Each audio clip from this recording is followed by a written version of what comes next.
Good day, folks. We're looking at some tiny coins. Most of us in North America, the smallest coin we see is a dime. Is an American dime, same size as a Canadian dime. I think they're, 18 millimeters, something like that in diameter. And then, of course, next to that, there's 5 new pence in England, around the same diameter. Very tiny coin. Very small indeed. 5 new pence from England. And then, of course, the half new penny from England. About the same diameter again. Half new penny. And along with that is a 1 cent from Australia. Pretty much the same diameter. 1 cent from Australia.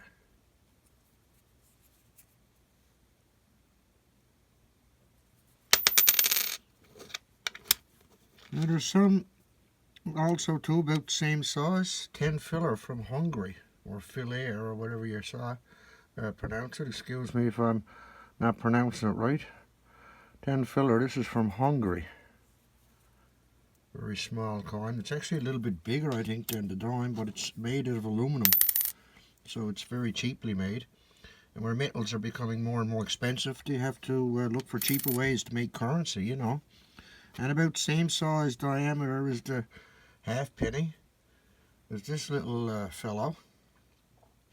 This is 1 cent in Trinidad and Tobago.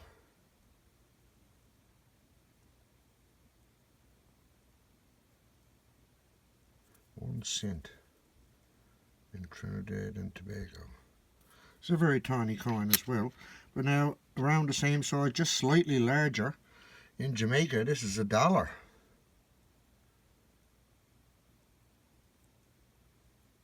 $1 in Jamaica. So that's not very big at all, especially when you compare it to a Canadian loonie. It's not much bigger than a dime, really. But then there's coins smaller than that again. In South Africa, this is 1 cent. Really tiny, even smaller than the halfpenny.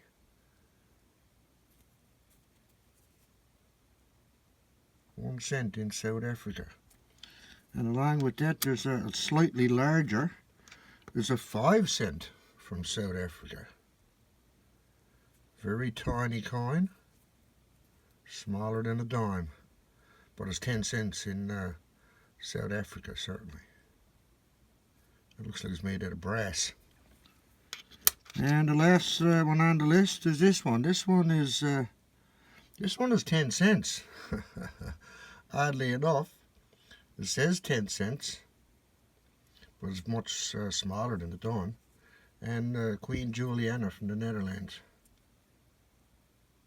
There you go. So that's 10 cents in the Netherlands. So you can see that's even smaller than the 10 cents from the USA. There's Roosevelt dime. There's 10 cents in the Netherlands. So as metal becomes more and more expensive, companies have to downsize coinage and try to make it as cheap as they can, I guess. Make it out of cheaper metals. Copper plate stuff instead of having solid copper. Making it out of aluminum. Making it out of brass. Making it out of all sorts of stuff. Some of them, I believe there's one, a Ukrainian one that's made out of stainless steel. So any kind of metal now besides any precious metal that would cost more money to make. So they got to make it as cheap as they can. Thanks for watching, folks. Tiny coins. Bye-bye.